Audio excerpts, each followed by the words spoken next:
Guys আজকে দেখেন আমি কি বানিয়ে ফেললাম জীবনের প্রথম চকলেট ক্রিমি ডোনাট। আমি জীবনে প্রথম আজকে বানাইছি এবং আজকে জীবনে প্রথম খাবো।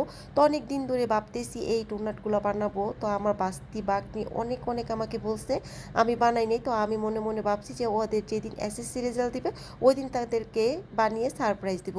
তো যেই কথা সেই কাজ। তো এসএসসি পরীক্ষার রেজাল্ট দিছে, আমিও তাদের জন্য বানিয়ে ফেললাম এই চকলেট ক্রিমি ডোনাটগুলো। আর দেখতে এতটা লোভনীয় হয়েছে, মাশাল্লাহ মাশাল্লাহ, এতটা পারফেক্ট হয়েছে আমি কখনো ভাবতেও পারিনি।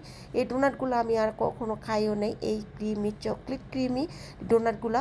তো দেখেন আমি এখন চকলেট দিয়ে ডোনাটের ভিতর ভরে ফেলতেছি। বাসায় সবার জন্যই আজকে ডোনাটগুলো বানাইছি, 18টা ডোনাট বানাইছি যেন সবাই আমরা খেতে পারি।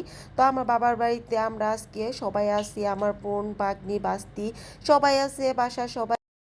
তো ডোনাটগুলো নিয়ে আমি বাবার বাড়িতে চলে আসছি। তো আমার বাস্তি বাগনি আপা মানে সবাই এই জায়গায় আমরা আছি একসাথে, অনেকজন, 14-15 জন এখানে। তো আমি সবগুলো ডোনাটই কিন্তু এখানে নিয়ে আসছি, বক্সে করে নিয়ে আসছি। তো বক্সের ডাকনা লাগে না, এই জন্য আমি র্যাপিং করে নিয়ে আসছি। তো আমার বাস্তি সবগুলো ডোনাট এক এক করে প্লেটের মধ্যে রাখতেছে যেন সবাই খাইতে সুবিধা হয়। আর সবাই অনেক অনেক প্রশংসা করছে। আর আমার বাস্তি বাগনি তো সেই খুশি, তাদের রেজাল্ট দিচ্ছে, তারা ভালো রেজাল্ট করছে এটাও খুশি, তারপর ডোনাট পাইছে তাদের পছন্দের, এতেও আরও খুশি। তো